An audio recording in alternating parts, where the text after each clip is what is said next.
Bonjour, cette vidéo correspond à une démonstration de la manipulation des résultats qu'on a pu obtenir à partir des données Flickr en utilisant l'algorithme de clustering MiShift.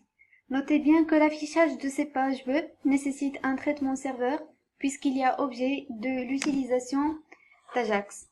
Donc, dans la page d'accueil, on visualise l'ensemble des points d'intérêt issus de nos résultats qui sont en nombre de 84 points d'intérêt.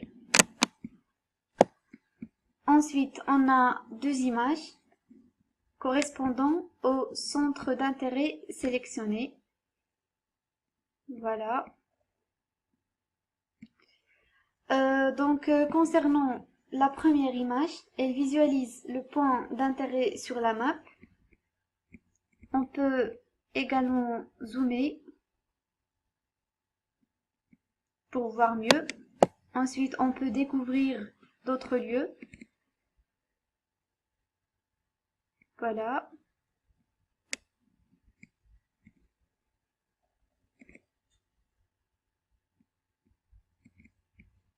Ensuite, la deuxième image visualise l'endroit avec l'option Street View. Donc, on peut se balader sur l'image. Voilà.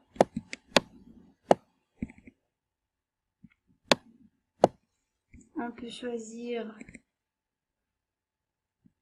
un autre centre d'intérêt.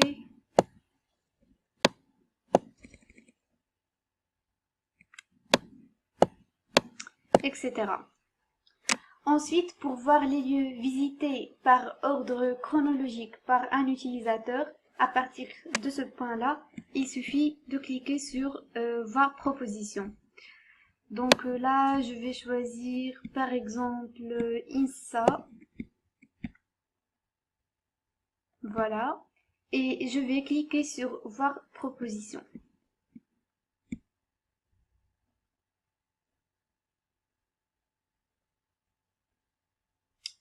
Donc là, j'ai l'ensemble des points visités par cet utilisateur par ordre chronologique. Donc là, on est au 30 janvier 2010.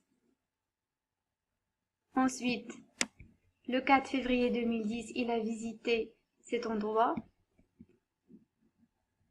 Le 10 mars 2010, il a visité la place Louis Pradel, etc. Donc, cette visualisation permet de proposer un parcours qui a été déjà emprunté par un utilisateur.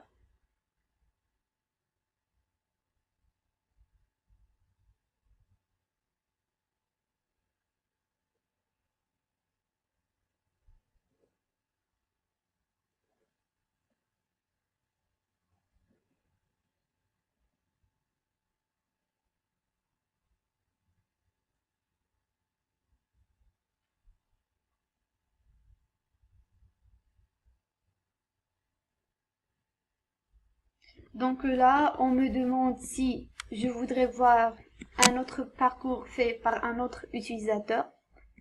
Par exemple, je clique sur OK. Et là, j'ai un autre parcours fait par un autre utilisateur. Des fois, on peut avoir une image qui est non disponible. Donc, je fais OK puisque ce parcours était très court et donc peu intéressant. Voilà, j'ai un autre parcours avec les images ou les photos qui ont été prises dans ces endroits-là.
Et donc là, on est à la fin du parcours.